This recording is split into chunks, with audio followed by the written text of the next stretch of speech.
북중길이 다시 열리는 걸 북한 주민들은 어떻게 받아들이고 있나요? 북중길이 열리는 걸 북한 주민들은 환호하죠.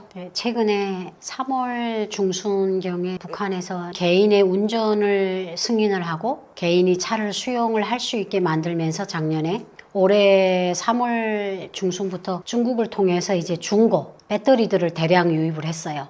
불과 지금 한 달도 안 됐는데, 그러니까 이제 북한 주민들 입장에서는 일단은 북한은요, 이제 밀수를 하면서 중국산 중고 배터리들이 정말 많이 유입이 됐어요. 전기를 못 보기 때문에 돈이 많은 집들은 그 배터리를 살려가지고 전기를 보는 거예요. 그러니까 이제 상대적으로 봤을 때, 아, 북한이 그렇게 못 사는데 어떻게 배터리를 쓰지? 하지만 북한은요, 이제는 잘 사는 사람은 정말 잘 살거든요. 그걸 이제 우리나라처럼 투명하게 재산이 얼마라는 걸 국세청에서 알고 있는데 북한은 감추니까 모르는 거예요. 근데 실제로 돈이 많은 사람들은 또 많거든요. 그래서 올해 3월부터는 중국산 배터리부터 시작해서 중고 자동차들이 들어오면서 북한 주민들이 엄청 좀 환호하는 그런 분위기고, 그리고 또 중국 이제 지린성 심양 이런 여행사들에서 벌써 홍보를 하기 시작했어요. 북한 이제 8일 여행, 그걸 8일 동안에 7박 8일 여행인데 700에서 1000달러 비용은, 그리고 평양을 시작해서 뭐 모양산, 금강산 이렇게 하는데 그런 것들을 지금 여행 상품을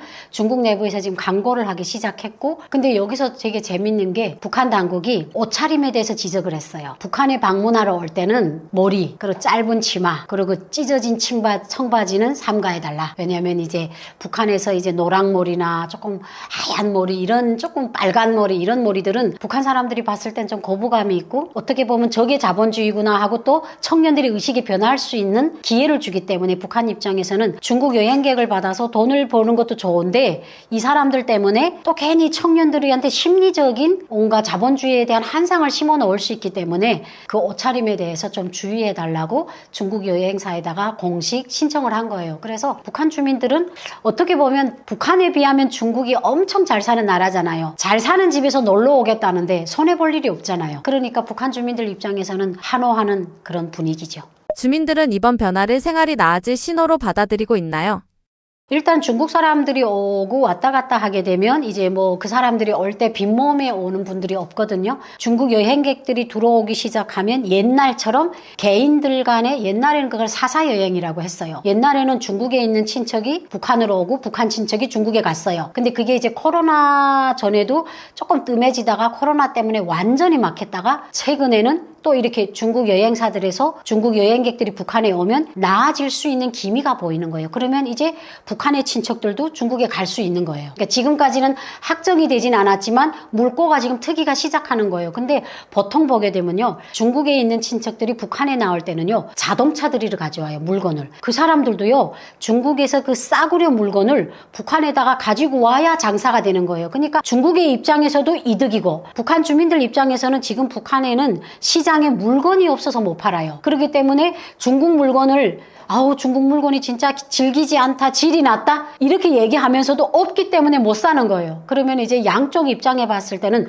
중국은 또 중국대로 돈을 벌어줬고 북한 사람은 또 그걸 사가지고 본인들이 자기가 지금까지 없어서 못 입었던 거니까 또 이제 물품을 구매할 수 있는 판로가 되는 거죠. 그러니까 서로가 좋은 거예요. 근데 지금 러시아하고만 계속 관계를 하다가 중국하고 한동안 뜸했다가 최근에는 이제 중국에서 중고 제품도 들여오고 여행사 상품도 막 광고하고 하니까 주민들은 환호를 하죠.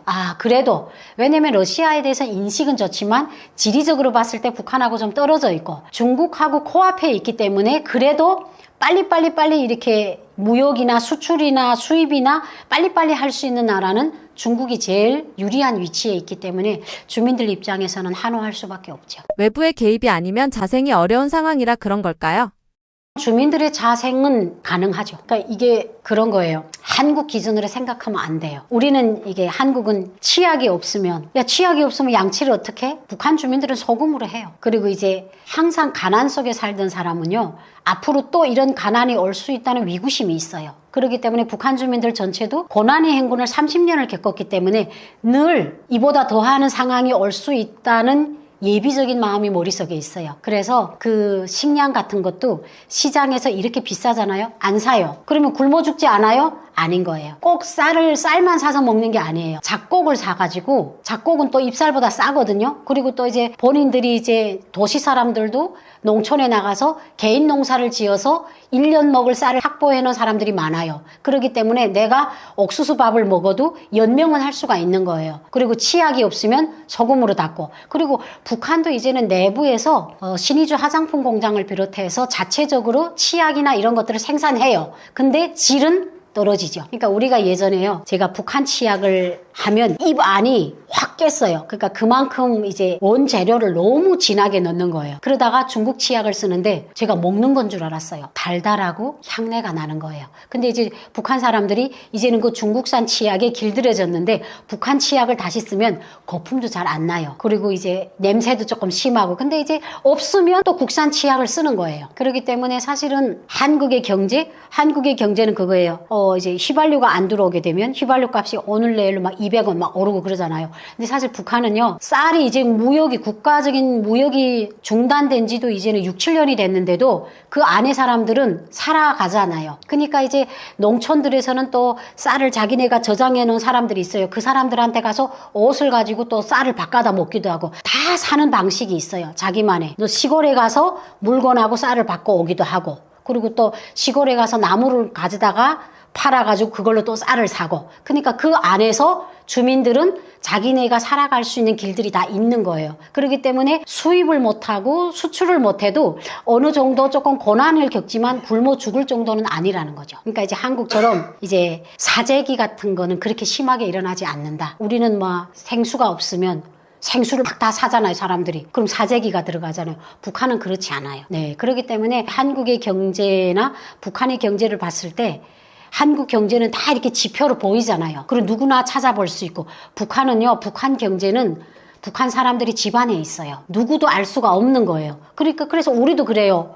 야, 저 집은 요새 시장에 가 돈을 못 번다는 게 어떻게 사니? 몰라요, 옆집도. 이 사람들은 이 사람대로만의 다 강구책이 있는 거예요. 그렇지만 표현을 안 하죠. 그래서 사실은 뭐 쌀값이 오르고 어떻게 해도 북한 사람들은 옛날의 고난의 행군처럼 300만 명이 굶어 죽진 않아요. 죽을 먹으면서도 보리고개를 넘기고, 또 보리 같은 거는 또 햇보리는 또 빨리 나오잖아요. 그때는 조금 싸져요. 그러면 또 이제 산에 가서 이삭주의 해서 먹던, 시골에 가서 뭘 바꿔 먹던 또 어떻게 살아갑니다. 김정은과 당만 없으면 더 잘 살 것 같다라는 생각이 드는데 과장일까요? 맞아요. 북한에는요, 노동당만 없으면 잘 살아요. 그러니까 이제 항상 얘기하는 게, 북한에는 단소품이 너무 많아요. 외국산을 팔지 말아야 되고 한국산도 팔지 말아야 되고, 그리고 쌀도요, 국가가 정한 가격이 있어요. 그 이상으로 팔면 몰수해요. 근데 국가가 정한 가격대로 쌀을 넘겨받을 수도 없어요. 그러면 주민들이 어떻게 하겠어요? 시장에 안 들고 나와요. 표딱지만 들고 나와요. 잎쌀, 전원. 그리고 사람들을 데리고 집에 가서 파는 거예요. 그러니까 북한 주민들도 국가가 아무리 이렇게 이건 하지 말아라 이렇게 정책들을 하면요, 그냥 그은근에 있어요. 그래, 우리는 너한테 들키지 않게 팔아야지, 이렇게 생각을 하기 때문에 북한의 법은 종이장의 법이에요. 그래서 저희는 사실 법이 그렇게 중요하다는 걸 탈북민들이 남한에 와서 알았어요. 예를 들면 그거예요. 한국은 음주운전하면 안 된다. 대통령이 음주운전해도 대통령이 보도에 나오잖아요. 뉴스에. 근데 우리는 북한에서 음주운전을 하지 말라고 하잖아요. 그러면요, 들키면요, 그냥 단속원한테 돈이나 담배 한 갑 좀 돼요. 그래서 사실은 탈북민들이 금방 왔을 때 한국은 법이 실천이 되는 거예요. 그거에 대해서 되게 이상하게 생각했어요. 야, 이게 법이 진짜로 된다고? 왜냐면 법과 실생활이 너무나 다른 제도에서 살다가 한국에 오니까, 와, 이게 법이 딱딱 지켜지는 게 그게 이상했다니까요. 지금은 그게 하나도 이상하지 않은데. 그러니까 이제 북한은요, 모든 것들이 비정상적으로 흘러가기 때문에 정상이 이상한 거예요. 그래서 최근에도 어떤 한국 기자분이 저한테 그런 얘기 했어요. 북한에서 이제 막 전기가 안 오면 주민들이 막 들고 일어나지 않냐고. 왜요? 왜 들고 일어나요? 이제는 전기를 못 본 지 30년 됐는데 저희는요, 갑자기 새벽에 불이 오잖아요, 전기? 야, 근데 전기 왜 오니? 이래요. 안 오다가 갑자기 전기가 오는 게 정상인데 이게 왜 오냐고 의심을 하는 거예요. 근데 한국은 전기가 2시간만 끊어져도 뉴스에 나오고 난린 거예요. 그러니까 비정상 쪽에서 살던 사람들이 정상 국가에 오니까 처음에는 그게 너무 불편했어요. 내가 조금 뭐 규정을 어기면 술 한 병 주고 야바 사바 하면 되는데 딱 대한민국 경찰은 안 됩니다. 벌금을 내고 CCTV 딱 집에 날아오고 그런 것들이 처음에는 너무 받아들이기가 힘든 거예요. 그러다가 정착 연도가 느니까 법을 지켜야 되겠구나 이런 생각을 하는 거죠. 평양과 지방이 느끼는 온도차도 꽤 큰가요? 크죠. 일단은 평양은요, 지금 보름치 배급은 준다고 들었어요. 한 달치에서 보름치. 근데 사실은 보름치 배급만 줘도 괜찮잖아요. 그러니까 우리는 한국의 기준으로 봤을 때는 쌀 가격이 국민 생활에 미치는 영향이 없어요. 그러니까 저희 같은 경우에도 저도 지금 한국 정착 14년 차가 되는데요. 제가 하루에 먹는 쌀 양이 200g도 안 돼요. 왜냐면 아침에는 빵에다가 커피 먹고 저녁에는 또 간단하게 시리얼을 먹고 밥을 반 공기를 먹어요. 그러니까 이렇게 먹으면 쌀 20kg를 사면 뭐 2달, 석 달도 먹을 수 있는 거예요. 근데 북한은 오직 쌀에만 매달리는 거예요. 그러니까 배급을 보름치를 준다는 거는 내가 살아갈 수 있는 거예요. 근데 이제 평양 같은 경우에는요, 무조건 보름치를 줘요. 그리고 4월이나 2월 민족 대명절이 끼운 달에는 한 달 배급 다 줘요. 그러면 이제 일단은 밥만 먹으면 반찬 같은 거는 김치하고 된장만 있어도 돼요. 그렇기 때문에 살아갈 수가 있잖아요. 그렇기 때문에 그리고 또 평양은요, 환경적으로 봤을 때 다 거의 다 포장도로예요. 그리고 문화휴생시설이 잘 됐어요. 그러니까 이제 만족도, 그리고 이제 우리가 딱 눈앞에 딱 봤을 때 그 다 찌그러져 가는 집을 보는 거하고 40층, 50층 아파트를 보는 사람의 시각이 다르잖아요. 그러니까 내가 이렇게 멋진 환경에서 살면 행복지수가 올라가요. 평양 사람들은요, 되게 배 부르게 못 먹어도 지방에 내려갈 생각을 하지 않아요. 그리고 어떻게든 잘못하지 않으려고 애써요. 왜냐하면 평양에도 인구수가 계속 늘어나니까 축소를 해야 되는데 가만히 있는 사람 보낼 수는 없잖아요. 그렇기 때문에 조금만 뭘 잘못해도 지방에 추방을 보내요. 그러니까 될수록이면 평양에서 버티고 있으려고 해요. 그리고 이제 옛날에는 평양 사람들을 되게 문명하고 깨고 이런 사람으로 생각했는데 탈북자가 늘어나고 고난의 행군이 시작되면서 평양 사람들이 제일 어떻게 보면 아다먹기? 일본 말인데 깨지 못했다는 얘기를 하는데, 평양에 사는 탈북민이 예를 들어 탈북했어요. 그러다가 자기네 가족들을 데려오려고, 친척들을 데려오려고 사람을 보내요. 그러면 평양 사람들은 안 믿어요. 그리고 아예 상정 자체도 안 해요. 그러니까 일단은 모든 걸 벽을 쌓고 있는 거예요. 왜냐하면 그럴 수밖에 없는 게, 내가 이 사람을 연락원을 만났을 때 보이부가 파견한 스파일 수도 있어요. 그러면 지방 사람들은 보이부에 들어가 욕먹으면 돼요. 그건 모르고 만났습니다. 뭐 어떡하겠습니까? 이러면 되는데, 평양 같은 경우에는 탈북민이 보낸 중간 브로커를 만났다는 사실이 들킬 경우엔 추방인 거예요. 그러니까 평양 사람들은 그 안에서 자기 테두리를 자기가 치지 않으면 지방으로 추방될 수가 있기 때문에 딱 막힌 거예요. 그래서 받아들이지 않아요. 그래서 대한민국에 와 있는 북한 출신 탈북민들이 가족들하고 거의 연락을 못 해요. 안 받는데요. 그리고 연락 자체를 안 하려고 하더라고요. 그래서 왜 안 하려고 하냐 하니까, 나 때문에. 내가 비밀로 해서 여기를 왔는데, 행불자를 해서 왔는데 나 때문에 가족이 피해를 볼까 봐 큰다. 그리고 평양에서 이렇게 해외 노동자로 왔다가 한국에 들어왔거나 유학하다가 한국에 온 거는 공개적인 탈북이잖아요. 그 가족들은 다 이미 추방됐어요. 다 지방에 내려갔어요. 그렇지만 이제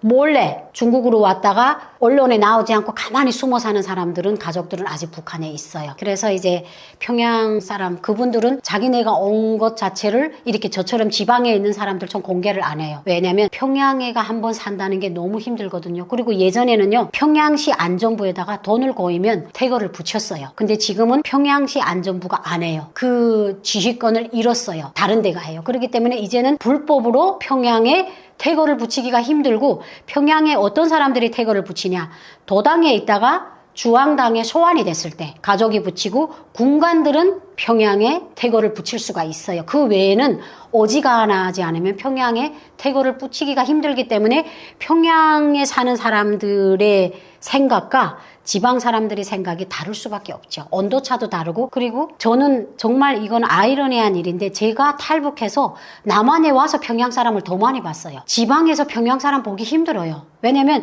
평양 사람이 지방에 내려올 일이 거의 없어요. 그래서 옛날에 우리 동네에서 평양에 친척이 오잖아요. 온 동네에서 와서 구경했어요. 그러니까 이제 말투가 다르거든요. 우리는 안녕하십니까 막 이러는데, 그랬시요 저랬시요 말이 있잖아요. 이게 간질간질하고 서울말하고 비슷하거든요. 그래서 되게 신기하게 봤던. 그러니까 어떻게 보면 지방과 평양의 차이? 평양은 시민이고 지방은 국민이에요. 일단 인격체에서부터 차이가 나고 온도차가 클 수밖에 없죠. 북한은 길을 열어도 통제는 더 세게 할 가능성이 클까요? 북한의 통제는 약해질 이유가 없어요. 그러니까 이제 북한에서 통제라는 게 그 정치 체제를 유지할 수 있는 가장 완벽한 무기예요. 우리가 이제 통제를 하지 않으면, 그러니까 얘 같은, 저도 오늘도 이제 강아지를 산책하다가 왔는데 그 끈을 풀어놓게 되면 그 아이를 제어를 못해요. 2명인 것도. 근데 끈만 묶어놓으면요, 얘네들이 습관적으로 따라와요. 북한이 똑같은 거예요.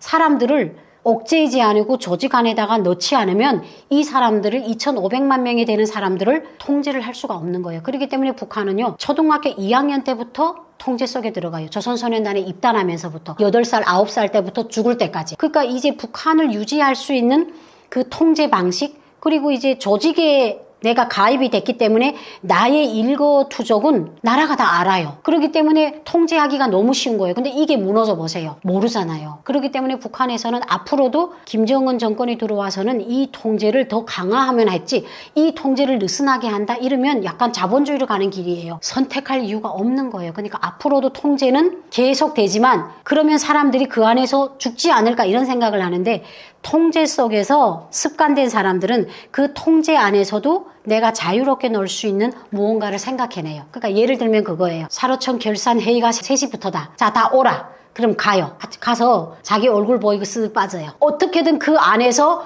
참가하는 척 하면서 자기네 딜을 하는 거죠. 그러니까 그런 통제가 심해진다? 세상 밖에서 봤을 때는 얼마나 저 사람들이 숨 막히고 아비규환일까? 실제로 그 안에서 사는 사람들은 그 체감을 별로 못해요. 그냥 나오라니까 자기네가 받는 것들이 통제라는 생각을 인지를 못하고 살아요. 아, 그냥 이 나라에서 살려면 이러고 살아야 되나 보다. 그리고 우리가 조직적으로 움직이는 게 뭐 틀린 거는 아니다. 그런 생각을 하고 살고, 탈북민들이 제일 처음에 한국에 왔을 때 아침에 누구도 와서 문을 안 두드려요. 북한은요, 인민반이라는 조직이 있어요. 그래서 아침마다 인민반동원 나오시오 하고 문을 두드려요. 그러니까 내가 어떻게 다른 사람들한테 내 얼굴을 감출 수가 없는 거예요. 내 존재를. 근데 이제 한국 와서 한 주일이 됐는데 문을 안 두드리는 거예요. 그러니까 처음에는 그 자유가 너무 좋았어요. 그러다가 저도 한 주일이 지나니까 겁이 더럭 나더라고요. 야, 이게 조직에 내 가입이 안 되니까 내가 이러다 죽어도 모르겠구나. 이런 약간 부작용이 있더라고요. 그러다가 지금은 뭐 조직이 굳이 아니래도 지인들, 뭐 이제 서로 연락할 수 있는 사람들이 많으니까 그런 공포가 없어졌는데, 처음에 와서는 약간 공포심? 걱정이 들었어요. 누구도 나를, 내 존재를 모르니까, 내가 조직에 가입이 안 됐고 통제를 안 받으니까. 근데 이제 사회생활을 해보니까 조직 안에 들어가니까 힘들더라고요. 서로 약간 왔다 갔다 하는 것 같아요. 중국과의 무역이 민심을 흔들 의 변수로 작용할까요?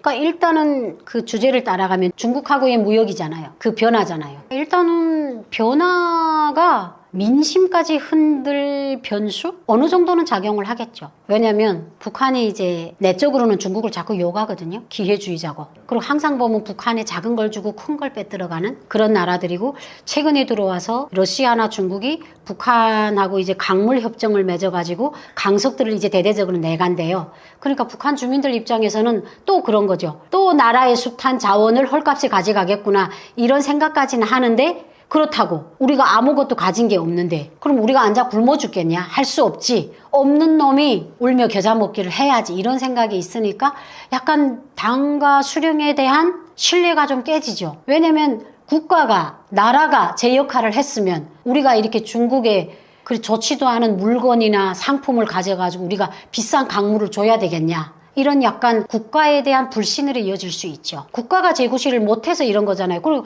솔직히 말하면 대한민국 같은 경우에도 물론 중국 물건이 있어요. 그렇지만 대부분 보면 배척해요. 이왕이면 국산을 사려고 해요. 왜냐하면 국가에서 생산하는 물건들이 많고 좋고, 물론 중국 물건도 좋은 게 있어요. 하지만 대부분 보게 되면 그래도 파악이 있는 국산을 가지려고 하는 거예요. 근데 그게 국가의 힘이에요. 우리가 생산하는 물건이 신뢰가 있고 우리 것이 좋다는 걸 우리 사람들이 인지를 하기 때문에 그러는 거예요. 그렇지만 북한 주민들 입장에서는 국산이 좋은 걸 알아요. 근데 없는데 그럼 할 수 없잖아요. 손가락을 빨 수는 없기 때문에 할 수 없이 중국 걸 사니까, 정말 국가가 재구시를 했으면 우리가 이러고 있겠냐, 이렇게 국가에 대한 미움, 신뢰 하락, 어떻게 보면 증오까지도 생길 수가 있는 거죠. 최근 북한에서 김주애가 저격총을 쏘는 사진을 홍보했습니다. 김주애를 최근 이렇게까지 전면에 세우는 이유는 뭘까요? 어떻게 보면 두 가지인 거예요, 크게. 후계자로서의 이미지, 그리고 두 번째로는 그 북한에도 이제 김정은이가 출연하면서 북한 내부 교과서에 김정은 위원장이 9살 때 총 12발을 사격해서 다 마쳤다고 선전했어요. 그러면 지금 김주애를 우리 국정원이 13살이라고 하잖아요. 그러니까 아버지의 뒤를 잇는 어떻게 보면 영웅 같은 후계자다 이런 인식을 하는 거죠. 왜냐면 김정은이는 9살에 총을 써서 백발백중했는데 딸도 13살에 총을 써서 어떻게 보면 아버지의 후계를 답보한다. 그렇기 때문에 주민들 입장에서는 김씨 일가에 대한 우상화. 그러니까 일반 집에서는 13살짜리 아이가 총을 질 수가 없잖아요. 그렇기 때문에 김씨 일가는 이렇게 툭출한 사람들, 그리고 혁명의 대는 이렇게 이어진다. 이런 것들을 보여주자는 거죠. 그리고 전면에 내세우는 이유는 여러 가지가 있을 수 있는데 북한도 그런 거예요. 역사적으로 봤을 때 김정일이가 그렇게 갑자기 죽을 거 생각을 못했고 김일성이가 그렇게 갑자기 운명을 달리해야 할 걸 생각 못했어요. 그러니까 김정은이 입장에서는 자기가 지금 몸이나 이런 것들이 조금 비대하고, 그리고 어떻게 보면 심장 쪽이 다 나빠요. 김씨 일가들이 유전병이거든요. 김일성도 심장 때문에 돌아갔고, 그렇기 때문에 자기도 이제 어느 순간에 어떻게 될지 모른다는 그런 위구심이 있기 때문에 어떻게 보면 이미 전에 주민들한테 각인을 주자는 이유예요. 김정은은 사람들한테 많이 내세우지 않은 채 갑자기 수령이 됐기 때문에 자기가 많이 힘들었을 거예요. 그래서 사실은 장성택을 많이 믿고 의지했는데 장성택은 능력이 있는데 자기를 알기를 우습게 한 거예요. 조카를 안 거예요. 그러니까 죽여버린 거예요. 그러니까 김정은이는 자기가 이제 수령의 자리에 오르면서 이렇게 털을 잡을 때까지 공개되진 않았지만 이미 인민들한테 락인을 찍지 못했기 때문에 너무나 힘든 과정을 거쳐왔기 때문에 내 딸만큼은 이렇게 사람이 그거잖아요. 자꾸 보면요. 그게 눈에 인식이 돼요. 저 여자가 당연히 수령을 해야 되겠구나. 이렇게 주민들이 이 사람이 갑자기 김주애가 수령이 돼도 머리를 끄떡이실 정도로 세뇌를 시키자면 사람들 눈에 자주 보여야 되는 거예요. 근데 그냥 보이면 안 되잖아요. 그냥 막 공연장에 나와가지고 막 박수 치는 거 보여가지고는 신뢰를 못 쌓는데 실제로 사격장에가 사격을 하게 되면 야, 갖췄구나. 모든 것들이 다 갖춘 수령이 될 수 있는 재능을 갖췄구나. 이런 것들을 사람들이 생각을 이끌어내기 위해서 이렇게 전면에 내세우고 그 포징이나 이런 것들도 다 계산이 됐어요. 그러니까 이제 보게 되면 탱크 안에 들어가서 머리만 내놓고 사진 찍었잖아요. 탱크, 사격, 그리고 이제 군수공장 이런 아주 중요한 부분. 그러니까 북한은 우리의 총대 위에 평화가 있다고 얘기하잖아요. 그러니까 북한을 통치하고 움직이는 거는 군사력이라는 것을 이제는 주애를 통해서도 보여주는 거예요. 그래서 이렇게 전면에 내세우는 거죠. 유독 김주애를 두고 군사적인 부분으로 많이 노출하고 있습니다. 어떻게 분석하시나요? 그게 이제 세계 사람들이 다 보잖아요. 그 사람들이 봤을 때는 일단은 군사라는 거는 공포예요. 그리고 군력이라는 거는 이 나라의 힘이에요. 그렇기 때문에 세계적으로 봤을 때 다른 나라에서 국제적인 시각에서 들여다봤을 때 나이는 어리지만 군사에 관심이 있고 군사적인 데서 두각을 낼 수 있는 그런 후계자라는 이미지를 비춰주고, 그리고 북한 주민들 입장에서는 공포심을 조성하는 거예요. 자, 어릴 때부터 이렇게 무기도 잘 다루고 군사에 대해서 이렇게 북한에서 군사는요, 어떻게 보면 전투나 이런 걸 해서 상대를 쓰러뜨리는 거예요. 그렇기 때문에 김주애가 어릴 때부터 군사나 이런 데 많이 등장하고 관심을 했기 때문에 김주애가 수령이 된 다음에도 반기를 드는 사람들이 있을 경우 가차없이 깔아뭉갠다는 거예요. 공포심을 조성하는 거예요. 그렇기 때문에 우리가 인민대학습당이나 공연장에 가서 수령님이 보이면 공포심이 안 들잖아요. 하지만 이제 핵무기 실험장을 배경하고 자동보총을 쏘고 탱크에 앉아있는 수령을 봤을 때 우리가 딱 봤을 때는 무섭다는 생각도 같이 들거든요. 그러니까 그런 이미지를 보여주는 거예요. 그러니까 김정은이 입장에서는 김주애를 그냥 단순한 내 자식이어서 후계 구대에 올려놓는 게 아니라 내가 앞으로 죽어도 우리 주애한테 감히 덤벼들 수 없는 인민을 만들려고 이러는 거예요. 그렇기 때문에 주애가 어릴 때부터 군사력을 장악한 절대적인 수령이다. 이런 이미지를 보여주자는 건데 목적이 있는 거죠. 북한 주민들은 이런 김주애 띄우기를 어떻게 받아들이고 있나요? 북한 주민들 입장에서 최근에 제가 뉴스를 보니까 되게 이 기사를 쓴 분도 제가 잘 아시는 분인데 북한에서는 김주애를 15살, 16살이라고 한대요. 13살이 아니라고 한대요. 근데 저는 사실은 그게 이해가 되는 게 한국의 기준으로 봤을 때는 13살이면 초등학교 6학년? 그러니까 김정은의 키를 국정원에서 170으로 보더라고요. 근데 김정은이보다 조금 커요. 그럼 170인데 한국의 기준으로 봤을 때는 초6에 170짜리 아이들이 있어요. 근데 수령에 따리 뭘 못 먹었겠어요. 영양이 좋겠죠. 그러니까 한국의 기준으로 봤을 때는 13살에 저 키가 가능한데 북한 주민들의 입장으로 봤을 때는 동서고금에 저런 키가 없는 거예요. 13살에. 그러다가 이제 약간 신체적인 변화를 보게 되면 완전히 성숙한 처녀인 거예요. 그래서 북한 내부에서는 15살, 16살이라고 한대요. 그리고 또 실제로 중국에 나와 있는 북한 외교관들이나 북한 해외 무역 일꾼들도 따님이 15살 이상이라고. 그거 어떻게 13살이냐고. 그러니까 중국 사람들이 물어봤대요. 아니 그 김주애가 13살이라고 지금 그런데 13살이 아니라고. 15살 이상이다. 이렇게 지금 많이 말이 돌고. 근데 저는 그렇다고 봐요. 이제 북한에서는 보통 노동 붉은 청년 근위대라고 사로청원들이 처음 사격을 하는 나이가 15살, 16살이거든요. 그렇기 때문에 아무래도 그 나이가 됐기 때문에 사격을 하지 않을까 그 생각도 들고 나이는 사실은 이게 우리 국정원이 알고 있는 나이가 정확하겠죠. 저는 왜냐면 그때 러드먼이 북한에 갔을 때 그때 김주애가 애기였단 말이에요. 그래서 주애라는 이름이 세상에 나왔고 그때부터 나이를 측정해 보니까 13살이 된 거예요. 근데 이제 북한 주민들 입장에서는 이런 사연들을 잘 모르니까 저렇게 성숙하고 저런 애는 분명 15살 이상일 것이다. 그런데 또 북한 주민들 입장에서는 그런 소문이 나도 북한 당국의 입장에서는 이득인 거예요. 왜냐하면 나이가 어린 아이보다 그래도 나이가 조금 20살에 가까운 아이가 저러고 다닌다면 사람들한테부터 조금 신뢰를 받을 수가 있잖아요. 그러니까 이제 좀 북한 당국의 입장에서는 그런 소문이 돌아도 굳이 단속할 필요 없고, 그리고 북한 주민들은 또 이렇게 김주애를 띄우는 거에 대해서 처음에는 그냥 아버지를 따라서 나오는 철없는 아이를 생각했는데 점점 이렇게 띄우기 시작하니까, 왜냐하면 김정일이가 김일성을 거의 20년 가까이 따라다녔어요. 그리고 방지 공장에 가도 같이 따라가고. 근데 이제 그리고 또 김정은이는 아버지를 한 2, 3년을 따라다녔어요. 근데 언론에 많이 노출이 안 됐어요. 그러니까 이제 역대 수령들이 하는 행동하고 너무나 유사한 거예요. 거기다가 단지 다른 점이 있다면 너무 어릴 때부터 데리고 다닌다는 거예요. 그러니까 그런 것들이 차이점이지 북한 사람들의 입장에서는 어떻게 받아들이고 있냐 이게 문제가 아니라 당연한 걸로 받아들이고 있어요. 근데 한 가지 걱정이 되는 거는 북한 주민들 입장에서 여자여서 괜찮을까? 남자들이 우려하는 거는. 근데 또 여자들은 그래도 조선은 여자들이 더 똑똑하고 이약하다. 이런 인식이 있고. 그러니까 그 인식이 왜냐면 북한의 축구는 세계 무대에 가서 항상 못 들어요. 그렇지만 여자 축구는 국제 무대에 나가서도 1등 할 때도 있고 3등 할 때도 있고. 그리고 북한에는 항상 그래요. 북한은 남자보다 여자가 낫다고 해요. 그 이유가 이약하고, 그리고 북한은 30년 동안 고난의 행군 시기부터 여성이 남성을 벌어 매겼어요. 그런 의미에서 김주애의 등장이 북한 당국의 입장에 봤을 때는 너무나 좋은 타이밍인 거예요. 여성들을 존중해서가 아니라 여성들이 고난의 행군 이후부터 사회적으로 차지하는 그런 어떻게 보면 존재감이 커졌어요. 그런 찰나에 김주애가 딱 등장하니까 처음에는 긴가민가 했지만 같은 여자들 입장에서는 그래 뭐 수령을 여자에서 못한다는 법이 어디 있냐 이렇게 나오는 거예요. 그렇기 때문에 뭐 받아들이냐가 문제가 아니라 그냥 수령의 자녀이기 때문에 과거 수령들이 선대 수령들이 했던 행동들이 지금 답습이 되고 있구나 이렇게 인지를 하는 거죠. 김주애 노출이 잦아지는 흐름을 김정은 건강과도 연결해서 볼 수 있을까요?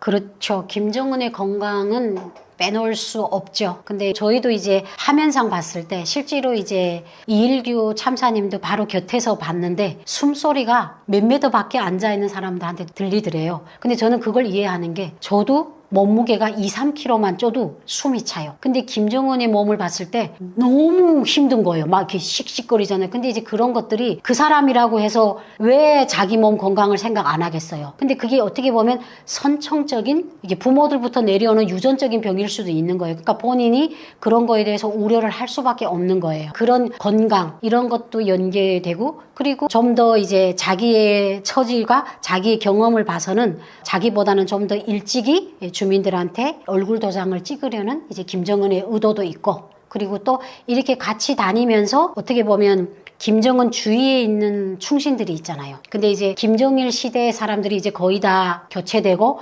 김정은 시대의 사람들이 다 올라섰어요. 그러면 자기가 만약에 잘못돼도 김주애하고 자꾸 같이 동행하고 그 일꾼들하고 자주 접촉하게 되면 어떻게 보면 그 충성심이 김정은에서 김주애로 이어질 수 있는 가능성이 있어요. 왜냐하면 정치는 혼자 못하잖아요. 그렇기 때문에 자기 주변에 있는 측근들을 자기 딸의 다음 수령한테까지도 그 충성심을 이어받으려면 지금부터 접촉을 해야 되고 많은 교제들이 있어야 된단 말이에요. 그러니까 그런 것들을 생각을 해서 이렇게 일찍이 김주애를 정치 무대에 내세우는 것 같아요. 후계자에서 김주애 외에 다른 변수는 없을까요? 저는 없다고 생각해요. 우리나라에서 항상 김여정이나 김주애냐 이런 양쪽 구도를 놓고 하잖아요. 김여정이는 잘 받들 것 같아요. 김주애를. 왜냐하면 김여정과 김정은은 다른 형제하고 달라요. 일찍이 아버지 어머니를 여의고 그리고 김정은과 김여정은 어머니 임종도 못 봤어요. 해외에서 죽다 보니까. 그러니까 둘이 어릴 때부터 너무나 많이 의지해 살았어요. 그렇기 때문에 김여정이 같은 경우에는 임신한 몸으로도 한국에 왔었어요. 그거예요. 내가 다른 사람을 보낼 수 있지만 오빠가 하는 일이기 때문에 최선을 다하는 거예요. 그리고 김주애를 이렇게 손으로 막 안내하고 막 그러잖아요. 저는 그걸 봤을 때 당연한 거라고 생각했는데 한국 사람의 기준으로 봤을 때 너무나 이상한 거예요. 고모가 조카를 막 경애하고 근데 북한 기준으로 봤을 땐 그게 정답인 거예요. 그래서 저는 그게 정치적인 구조는 아니라고. 왜냐하면 김정은과 김여정은 피줄이에요. 피가 같아요. 그리고 그 김씨 세대는 그 피를 되게 중요하게 생각하고 자기네 피가 아닌 건 다 격가지라고 해요. 근데 피예요. 그렇기 때문에 김여정이가 반란을 일으키거나 김주애를 무너뜨릴 일은 뭐 제가 뭐 입이 빠른 소리긴 하지만 거의 없다고 보고 지금까지는 이제 김정은이가 당장 죽지 않는 한 큰 변수는 없다고 생각해요. 그리고 김정은이가 오래 살수록 김정은을 받드는 그 세력들이 단단해져요. 지금은 이제는 10몇 년이 됐잖아요. 지금은 이제 자리 잡히고 10년을 하면 더 단단해지고 김정은을 받드는 그 측근들이 단단해지면요. 그만큼 어떻게 보면 김주애가 수령이 된 다음에도 그렇게 단단한 꼭대기에서 시작할 수가 있기 때문에 크게 흔들리지를 않죠. 근데 지금 만약에 올해 갑자기 이런 변수가 생기면 좀 김주애가 불안할 수 있고 올해나 내년 쪽에 이제 갑자기 김정은이가 불상사를 당한다? 그때는 김여정이가 할 수밖에 없어요. 나이 때문에. 김여정이가 하지만 정치 구도를 뺐던 건 아니에요. 왜냐면 아직 조카가 나설 수 있는 나이가 아니기 때문에 김여정이가 할 수 있고 앞으로 10년이나 뭐 15년 후에 김정은이가 건강 때문에 잘못된다 할 때는 20살을 넘기면 김주애가 할 것 같아요. 그리고 김여정이는 잘 받들 것 같아요. 현 상황에서 김정은이 가장 불안한 것은 무엇일까요? 김정은이 제일 불안해하는 게 민심일 것 같아요. 일단은 사람들이 외부 소식을 전하는 거는 전파로 전하기 때문에 김정은이가 아무리 막으려고 해도 다 막을 수 있는 한계가 못 되잖아요. 근데 이제 김정은이가 제일 하는 거는 격변하는 세계 정세. 근데 그 세계 정세가 어떻게 보면 독재자들, 미국과 어떤 나라들은 다 자출당하고 암살당하고 사망하는 거예요. 그리고 어떻게 보면 그런 것들을 김정은이가 보면서 자기가 그거 알고 있는 거는 괜찮은데 주민이 알고 있을 때 절대적인 신하라고 믿던 김정은도 당할 수 있다 이런 생각이 들면 주민들이 수령에 대한 신격화가 허물어질 수가 있어요. 근데 이제 사실은 북한에서는 그런 거예요. 사람은 죽어도 정치적 생명은 끝나지 않는다. 그 민심이나 정치적인 그런 것들을 되게 중요하게 생각하거든요. 그런 상황에서 북한 주민들이 세계 정세를 알고 그 이유를 알게 된다면 수령이라는 것도 별게 아니구나. 수령이라는 것도 죽을 수도 있는 인간이구나. 신이 아니구나.